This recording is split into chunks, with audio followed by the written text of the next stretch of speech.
Lipid എന്ന് പറയുന്ന ചാപ്റ്ററിൽ നമുക്ക് ഏറ്റവും അവസാനം പഠിക്കേണ്ട ടോപ്പിക്കാണ് the clinical significance of lipid profile estimation എന്ന് പറയുന്നത്. നമുക്ക് 5 മാർക്കിന് ചോദിക്കുന്ന ഒരു ചോദ്യമാണിത്. ഇമ്പോർട്ടൻ്റ് ആണ്. നിങ്ങളുടെ ലൈഫിലേക്ക് വേണ്ടിയിട്ടും ഇത് പഠിച്ചു വെക്കണം എന്നുള്ളതാണ് അതിൻ്റെ ഒരു സിഗ്നിഫിക്കൻസ്. അപ്പം ഒരു ലിപ്പിഡ് പ്രൊഫൈൽ എസ്റ്റിമേഷൻ എന്ന് പറഞ്ഞാൽ എന്താ ഉദ്ദേശിക്കുന്നത് എന്ന് ചോദിച്ചു കഴിഞ്ഞാൽ, it's actually A test, blood test that measures different types of lipids in the blood. Okay, ലിപ്പിഡിൻ്റെ ഡിഫറെൻറ്റ് ഫോംസിൻ്റെ അളവ് ബ്ലഡിൽ എത്രത്തോളം ഉണ്ട് എന്ന് കൃത്യമായി മനസ്സിലാക്കാനുള്ള ടെസ്റ്റിനെയാണ് നമ്മൾ ലിപ്പിഡ് പ്രൊഫൈൽ ടെസ്റ്റ് എന്ന് പറയുന്നത്, അല്ലെങ്കിൽ ലിപ്പിഡ് പ്രൊഫൈലിംഗ് എന്ന് പറയുന്നത്. ഓക്കെ, ഇതിൽ മെയിനായിട്ട് 4 കമ്പോണൻസ് ആണ് അനലൈസ് ചെയ്യുക. ഒന്ന് ടോട്ടൽ കൊളസ്ട്രോൾ ആണ്, 2 LDL ആണ്. ഈ LDLൻ്റെ കേസിൽ VLDL കൂടെ വരും. ആൻഡ് ദെൻ നെക്സ്റ്റ് HDL ആണ്, and there will be triglycerides. ഈ 4 components, total cholesterol, LDL, HDL, triglycerides, ഈ 4 കമ്പോണൻസും ആണ് നമ്മൾ അനലൈസ് ചെയ്യുന്നത്. അപ്പം LDL എന്ന് പറയുന്നത് ബാഡ് കൊളസ്ട്രോൾ ആണ്, HDL എന്ന് പറയുന്നത് ഗുഡ് കൊളസ്ട്രോൾ ആണ് എന്ന് നമുക്കറിയാം. ട്രൈഗ്ലിസറൈഡ് എന്ന് പറയുന്നത് സ്റ്റോറേജ് ഫോം ആണ്. ടോട്ടൽ കൊളസ്ട്രോൾ എന്ന് പറയുന്നത് ദ ട്രാൻസ്പോർട്ടിംഗ് കൊളസ്ട്രോൾസ് ആണ് ഉദ്ദേശിക്കുന്നത്. അപ്പോൾ എത്രത്തോളം ഉണ്ട് എന്ന് എസ്റ്റിമേറ്റ് ചെയ്ത് കഴിഞ്ഞാൽ നമുക്ക് എന്തെങ്കിലും തരത്തിലുള്ള ഹാർട്ട് റിലേറ്റഡോ അല്ലെങ്കിൽ ബ്രെയിൻ റിലേറ്റഡ് ആയിട്ട് സ്ട്രോക്ക് പോലുള്ള കാര്യങ്ങളോ വരാനുള്ള സാധ്യത ഉണ്ടോ ഇല്ലേ എന്നോ, അല്ലെങ്കിൽ ഏതെങ്കിലും മെറ്റബോളിക് ഡിസോർഡേഴ്സ് നമുക്ക് പ്രസൻ്റ് ആണോ അല്ലേ എന്നോ നമുക്ക് മനസ്സിലാക്കാൻ സാധിക്കും എന്നുള്ളതാണ് ഇതിൻ്റെ സിഗ്നിഫിക്കൻസ്. ഓക്കെ, ഓരോ കമ്പോണൻറ്റും എന്താ നോക്കാം. ലോ ഡെൻസിറ്റി ലിപ്പോപ്രോട്ടീനെയാണ് അല്ലെങ്കിൽ ലിപ്പിഡിനെയാണ് നമ്മൾ LDL എന്ന് വിളിക്കുന്നത്. അപ്പം ഇതിനെ ബാഡ് കൊളസ്ട്രോൾ എന്ന് വിളിക്കുന്നുണ്ട്. എന്തുകൊണ്ടാണെന്ന് വെച്ച് കഴിഞ്ഞാൽ ഇത് ആർട്ടറീസിൽ എന്ത് ചെയ്യും, പ്ലാക്ക് ഫോമേഷൻ നടത്തും. അപ്പം പ്ലാക്ക് ഫോമേഷൻ നടന്നു കഴിഞ്ഞാൽ ഡെഫിനറ്റ്ലി ബ്ലോക്ക് ഉണ്ടാവും, and that will be relating to the heart health and then heart failure etcetera. Okay, അപ്പോൾ അങ്ങനെ ഒരു പ്രശ്നം ഈ LDLനുണ്ട്. അതാണ് ഇത് അളന്ന ഉള്ള നമ്മൾ മനസ്സിലാക്കേണ്ട സംഗതി. പ്ലാക്ക് ഫോമേഷൻ്റെ സാധ്യത എത്രത്തോളം ഉണ്ട് എന്നുള്ളത് LDLൻ്റെ അളവ് നമുക്ക് പറഞ്ഞു തരും. VLDL എന്ന് പറയുന്നത് ഈ LDLൻ്റെ ആളാണ്. ആക്ച്വലി നമ്മൾ ഫുഡ് കഴിച്ചതിന് ശേഷം ഉണ്ടാവേണ്ടുന്ന ഒരു കാരിയർ പ്രോട്ടീനാണ് VLDL എന്ന് പറയുന്നത്.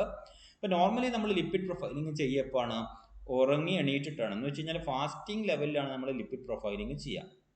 അപ്പോൾ ആ സമയത്ത് VLDL ഒരുപാട് അളവ് ഉണ്ടെങ്കിൽ അത് സൂചിപ്പിക്കുന്നത് ഒരു മെറ്റബോളിക് ഡിസോർഡറോ അല്ലെങ്കിൽ അൺഹെൽത്തി ആയിട്ടുള്ള ഒരു ഹാബിറ്റിനെയോ ആയിരിക്കും. ഓക്കെ, ആ ഡിസ്ക്രിപ്ഷൻ ഒന്ന് വായിച്ച് നോക്കണേ. Now HDL എന്ന് പറയുന്നത് ആക്ച്വലി എ ഗുഡ് കൊളസ്ട്രോൾ ആണ്. ഓക്കെ, HDL കൊളസ്ട്രോൾ എന്ന് പറയുന്നത് is also known as good cholesterol because it helps to clear away the bad LDL cholesterol and prevents its build-up. അപ്പം ബ്ലഡിൽ LDLൻ്റെ അളവ് കൂടാതിരിക്കാൻ വേണ്ടിയിട്ട് അതിനെ ക്യാരി ചെയ്ത് സഹായിക്കുന്ന ആളാണ് HDL എന്ന് പറയുന്നത്. അപ്പം HDLൻ്റെ അളവ് ഒരു മിനിമം ലെവലിൽ നിന്ന് താഴോട്ട് പോകാൻ പാടില്ല എന്നുള്ളതാണ്. LDLൻ്റെ അളവ് ഒരു മിനിമം ലെവലിൽ കൂടാൻ പാടില്ല എന്ന് പറയുമ്പോൾ HDLൻ്റെ അളവ് ഒരു മിനിമം ലെവലിന് താഴോട്ട് പോകാൻ പാടില്ല എന്നുള്ളതാണ് സത്യം. ഓക്കെ, അപ്പോൾ HDL ഒരു ഗുഡ് കൊളസ്ട്രോൾ എന്ന് അറിയപ്പെടുന്ന ഒരു സംഗതിയാണ്, because it is actually cleaning the LDL from the blood. ആ ടോട്ടൽ കൊളസ്ട്രോൾ എന്ന് പറയുന്നത്, കൊളസ്ട്രോൾ നമുക്ക് വളരെ അത്യാവശ്യമുള്ള സംഗതിയാണെന്നുള്ളത് നിങ്ങൾക്ക് നന്നായിട്ട് അറിയാം. സെൽ മെംബ്രെയിൻ്റെ ഫോർമേഷന് വളരെ റിക്വയറിങ് ആയിട്ടുള്ള ഒരു സാധനമാണ്. സ്റ്റീറോയിഡ് ഹോർമോൺസിൻ്റെ സിന്തസിസിന്, വൈറ്റമിൻസിൻ്റെ സിന്തസിസിന് ഒക്കെ ഇമ്പോർട്ടൻ്റ് ആയിട്ടുള്ള ഒരു സംഗതിയാണ് കൊളസ്ട്രോൾ എന്ന് പറയുന്നത്. പക്ഷേ അതിൻ്റെ അളവ് ഒരു പരിധിയിൽ കൂടരുത് എന്നുള്ളതാണ്. അല്ലാണ്ട് കൊളസ്ട്രോൾ ഉണ്ടായിക്കഴിഞ്ഞാൽ ഭയങ്കര മോശം എന്നുള്ളതല്ല അതിൻ്റെ അർത്ഥം, മറിച്ച് അത് റിക്വയറിങ് ആയിട്ടുള്ളതാണ്. പക്ഷെ അളവ് കൂടുമ്പോൾ ഹാർട്ട് ഫെയിലിയറിലേക്ക് പോകാനുള്ള ചാൻസ് വളരെ കൂടുതലാണ്. So it is a sum of all the different types of cholesterol in your body. Now triglycerides എന്ന് പറയുന്നത് സ്റ്റോറേജ് ഫോമിലുള്ള ലിപ്പിഡ് ഇങ്ങനെ കറങ്ങി നടക്കുന്നുണ്ടോ ഇല്ലേ എന്നുള്ള ബ്ലഡിൽ, അപ്പം അതിൻ്റെ അളവാണ് ട്രൈഗ്ലിസറൈഡ്സ് എന്ന് പറയുന്നത്. അപ്പോൾ എന്തിനു വേണ്ടിയിട്ടാണ് ലിപ്പിഡ് പ്രൊഫൈലിംഗ് ചെയ്യുന്നത് എന്ന് ചോദിച്ചു കഴിഞ്ഞാൽ, they are actually perform to find out about the cardiovascular risk factors. Okay, അപ്പോൾ elevated cholesterol levels can indicate a higher risk of suffering from heart issues such as atherosclerosis and then hypertension, heart attack, stroke. ഇങ്ങനെയുള്ള stroke എന്ന് പറയുമ്പോൾ ബ്രെയിനിൽ blood clot ചെയ്തിട്ട് blood supply ബ്രെയിനിലേക്ക് നഷ്ടപ്പെടുകയും അങ്ങനെ neuronal damage ഉണ്ടാവുകയും ചെയ്യുന്നൊരവസ്ഥയാണ്. So അങ്ങനെയുള്ള അവസ്ഥ വരാനുള്ള ചാൻസ് ഉണ്ടോ ഇല്ലേ എന്നുള്ളത് എസ്റ്റിമേഷൻ നമുക്ക് കൃത്യമായിട്ട് മനസ്സിലാക്കാൻ വേണ്ടിയിട്ട് പറ്റും. ഹൈ കൊളസ്ട്രോൾ ഉണ്ടെങ്കിൽ ഡെഫിനറ്റ്ലി പുള്ളിക്ക് ഇതെല്ലാം ഉണ്ടാവാനുള്ള ചാൻസ് വളരെ കൂടുതലായിരിക്കും. ഓക്കെ, ഒരു ലിപ്പിഡ് പ്രൊഫൈലിംഗ് നമ്മൾ എന്തിനൊക്കെ ഉപയോഗിക്കാം? So it can be diagnosed, it can be used to diagnose other conditions such as fatty liver അല്ലെങ്കിൽ പാങ്ക്രിയാറ്റൈറ്റിസ്, എന്തെങ്കിലും ഇൻഫ്ലമേഷൻ പാങ്ക്രിയാസിന് ഉണ്ടോ, അല്ലെങ്കിൽ ലിവർ ഫാറ്റി ലിവർ എന്ന് പറയുന്ന കണ്ടീഷൻ നമ്മൾ ഒരുപാട്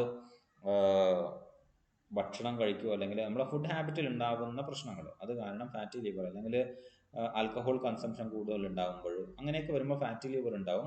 ആ ഒരു കണ്ടീഷൻ ഉണ്ടോ ഇല്ലെന്ന് മനസ്സിലാക്കാൻ നമുക്ക് ലിപ്പിഡ് പ്രൊഫൈലിംഗ് വഴി സാധിക്കും. Now it can also helps to monitor the effectiveness of a cholesterol lowering medications. അപ്പോൾ നമ്മളൊരു മെഡിക്കേഷൻസ് എടുത്തുകൊണ്ടിരിക്കുകയാണെങ്കിൽ അതിൻ്റെ ഇമ്പാക്റ്റ് എത്രത്തോളം നമ്മുടെ ബോഡിയിൽ ഉണ്ട് എന്ന് മനസ്സിലാക്കാൻ വേണ്ടിയിട്ട് നമുക്ക് പ്രൊഫൈലിംഗ് ചെയ്യാൻ വേണ്ടിയിട്ട് പറ്റും. Now monitor the progression of hyperlipidemia if you had abnormal lipid profiling. Okay, ഇപ്പം അങ്ങനെ ഒരു കണ്ടീഷൻ, ഹൈപ്പർ എന്ന് പറയുമ്പോൾ അധികം. ഓക്കെ, നോർമൽ ലെവൽ എത്രയാണെന്നുള്ളതാണ്. ടോട്ടൽ കൊളസ്ട്രോൾ എടുക്കുകയാണെങ്കിൽ it is preferable to have less than 200 mg per deciliter. HDL എന്ന് പറയുന്നത് it is preferable to more than 40 mg per deciliter. Then LDL cholesterol എന്ന് പറയുന്നത് it should be less than 130 and triglycerides എന്ന് പറയുന്നത് 190ൻ്റെ താഴെയായിട്ട് maintain ചെയ്യാൻ വേണ്ടിയിട്ട് ശ്രമിക്കണം. And the total lipid should be 400 to 800. Okay, average being 600 mg. അപ്പോൾ അങ്ങനെ ഒരു പ്രൊഫൈലിംഗ് നമ്മൾ മേക്കപ്പ് ചെയ്യാൻ വേണ്ടി, ഇതാണ് നോർമൽ വാല്യൂ എന്ന് പറയുന്നത്. നമ്മുടെ ജീവിതത്തിലേക്കും ഇത് നമ്മൾ ഓർമ്മിച്ച് വെക്കണം, എക്സാമിന് വേണ്ടിയിട്ട് പ്രത്യേകിച്ചും ഓർമ്മിച്ച് വെക്കണം. Now significance of lipid profile values. ഇപ്പോൾ ടോട്ടൽ കൊളസ്ട്രോളിൻ്റെ വാല്യൂ നോക്കുകയാണെങ്കിൽ ഇപ്പോൾ നോർമൽ ഡിസൈറബിൾ വാല്യൂ എന്ന് പറയുന്നത് ഓൾറെഡി പറഞ്ഞു, it is less than 200 mg. Okay, preferably ഒരു 150 mgൻ്റെ ചുറ്റുപാട് ഇങ്ങനെ കറങ്ങി കളിക്കുകയാണെങ്കിൽ അതാണ് നല്ലത്. ഇനി മോർ ദാൻ 200 ആണെങ്കിൽ there is a risk of coronary artery diseases. Okay, അതിനുള്ള ചാൻസ് കൂടുതലാണ്, വരാൻ പോകുന്നു എന്നതിൻ്റെ മുന്നറിയിപ്പാണ് ഹൈ കൊളസ്ട്രോൾ ലെവൽ എന്ന് പറയുന്നത്. Okay, so there is a chance of heart attack, it will be doubling. Okay, ഓരോ 50 mg 200 മുകളിലേക്ക് ഓരോ 50 mg കൂടുമ്പോഴും ഹാർട്ട് അറ്റാക്ക് വരാനുള്ള ചാൻസ് ഡബിൾ ചെയ്തുകൊണ്ടേയിരിക്കുകയായിരിക്കും. LDL എടുക്കുകയാണെങ്കിൽ നോർമൽ ഡിസേബിൾ വാല്യൂ നമ്മൾ പറഞ്ഞു, high value LDL that will be considered at 160 വരെയുള്ളത് ഒരു border ലൈനായിട്ട് കണക്കാക്കുകയും 160ൻ്റെ എബോവ് ആണെങ്കിൽ അതൊരു എബോവ് എന്ന് വെച്ച് കഴിഞ്ഞാൽ ഹൈ റിസ്ക് ലെവലിലേക്ക് കണക്കാക്കുകയും ചെയ്യുന്നു. And it is considered as very high and it increases the risk of developing coronary diseases. എന്ന് വെച്ച് കഴിഞ്ഞാൽ ഹാർട്ട് ഫെയിലിയറിലേക്ക് പോകാനുള്ള ചാൻസ് വളരെ കൂടുതലാണ് എന്നുള്ളതാണ്. HDL എടുക്കുകയാണെങ്കിൽ എപ്പോഴും ഇതിന് മുകളിലേക്ക് മെയിൻറ്റെയിൻ ചെയ്യാൻ വേണ്ടി പറ്റണം, അത് കുറയുക എന്ന് പറയുന്നത് ഒരു അൺഹെൽത്തി സിറ്റുവേഷൻ ആണ്. ട്രൈഗ്ലിസറൈഡ്സ് 190 എന്ന് പറയുന്ന ഒരു വാല്യൂവിൻ്റെ താഴേക്ക് നിർത്താൻ വേണ്ടിയിട്ട് എപ്പോഴും ശ്രമിക്കണം. And for the risk of coronary artery diseases the ratio of total cholesterol to HDL is important. ആ റേഷ്യോ 3:1 എന്നുള്ള പ്രൊപ്പോർഷനിലാണെങ്കിൽ ആക്സെപ്റ്റബിൾ ആണ്. അതൊരു 4:1 അതിൻ്റെ എബോവിലേക്കോ പോവുകയാണെങ്കിൽ ഹാർട്ട് ഡിസീസസിന് ഹൈ റിസ്ക് ആണ്.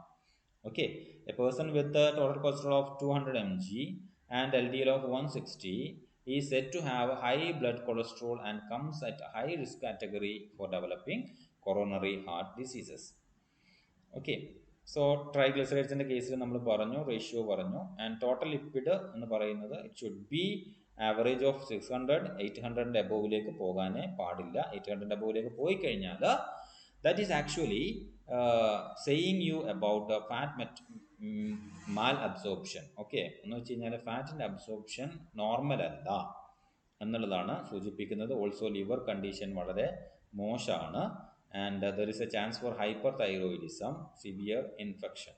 ഓക്കെ, ഇങ്ങനെയുള്ള സാധ്യതകൾ വളരെ കൂടുതലാണ് എന്നുള്ളതാണ് ഇത് സൂചിപ്പിക്കുന്നത്. ടോട്ടൽ ലിപ്പിഡിൻ്റെ അളവ് 800ലേക്ക് കൂടുകയാണെങ്കിൽ. So that's about the lipid profile significance, clinical significance of lipid profile estimation. 5 മാർക്കിൻ്റെ ചോദ്യം. നമ്മൾ എന്തൊക്കെയാണ് ചെയ്തത്, എന്താണ് എന്നുള്ളത് നമ്മൾ പറയണം, എന്തൊക്കെയാണ് മെഷർ ചെയ്യുന്നത് പറയണം, ഓരോന്നും എന്താണെന്നുള്ളത് കൃത്യമായിട്ട് പറയാം. അതിനുശേഷം ഓരോ വാല്യൂസും ഏതൊക്കെയാണ്, ആ വാല്യൂവിൽ ഇന്ന ചേഞ്ചസ് ഉണ്ടായാൽ എന്തൊക്കെയാണ് സൂചിപ്പിക്കുന്നത് എന്ന് പറയുക.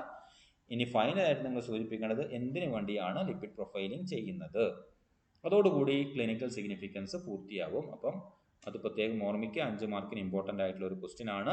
So that's about this chapter lipid. Okay, അപ്പം ഈ ഒരു ടോപ്പിക്കോട് കൂടിയിട്ട് ഈ ചാപ്റ്റർ തീരുകയാണ്, ലിപ്പിഡ് പ്രൊഫൈലിംഗ്.